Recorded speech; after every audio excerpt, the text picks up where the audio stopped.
Today, take a look at the Firecore laser level with receiver. So that does come with a nice case. So here is the laser level. This is a 3 emitter style. On the back we do have some magnets so we can stay it right up. We also got a spot so we can throw a nail or a screw onto the wall and we can hang it on that. This is nice. This actually has a swivel base. So if you're trying to line that laser up left and right, trying to grab the laser and move it can quite often be a very difficult thing to do. This will allow you to get that nice fine tuning. We have got a charging port there on the top that is USB-C.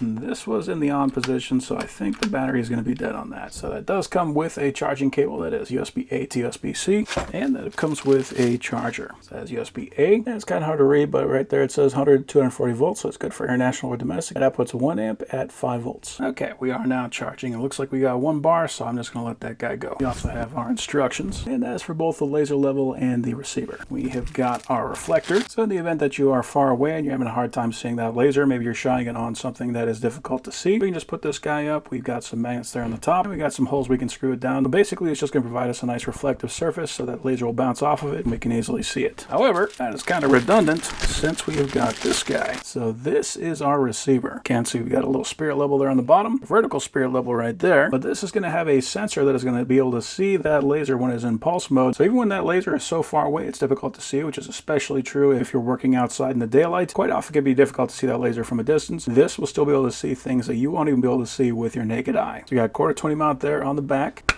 and that's going to take 4 AAA batteries. We do have 4 AAA batteries here in the case. Okay, so there's our interface. We got a beep, we got a brighter beep, and we can turn that off, and we've got a button for measurement accuracy. Very nice. So basically, if you just want to get in the ballpark, that'll be good enough. If you want to get very fine-tuned, we've got that. It's nice. We actually have a mount right here, so it has a clamp that we can use to attach it to beam, piece of wood, piece of metal, whatever it is you got. Okay, so we are charged up.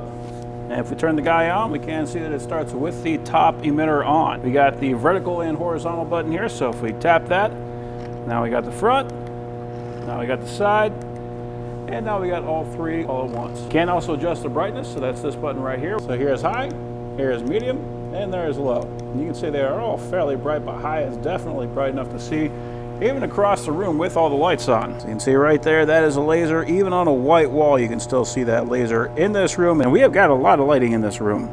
So that is pretty impressive. Then if we press and hold, we can turn on pulse mode. You can see that light came on. Now if we turn on our receiver, it is reading this bar right here to tell you where that needs to go.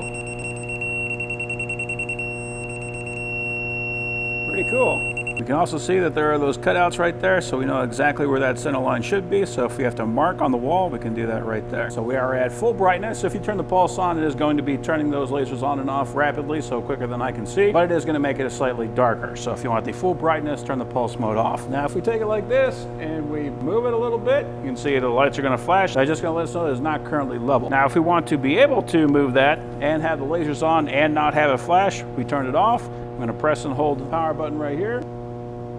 Okay, now it is on. You can see we got our laser, and I can rotate it, and it is not going to be flashing. So we do have both the capacity for a full level mode or a manual mode in the event that we just want to draw a line with it. And all we got to do is turn it on and turn it back off again to remove that. So now we're in a larger room. We can see that we got that casting on the wall. We can see that line perfectly well. I'm going to flip around to the other wall, and we can see that it actually shines to that wall perfectly well as well. If we look straight up, we can see that line on the ceiling, and that is a good 10, 20, 30, 40 feet up. And if we look down, that does cast on the ground as well. So I'm going to put this on pulse mode, and I'm going to walk over there where it is a bit dimmer. So we can actually still see it, even all the way over here. But in the event that there was a lot more light here, that would make it a lot more difficult. We can see it is still able to pick up that laser very easily from that far away. So in the event that you're having a hard time seeing it, tools like this can really make a huge difference. But yeah, overall, that is a very nice laser level.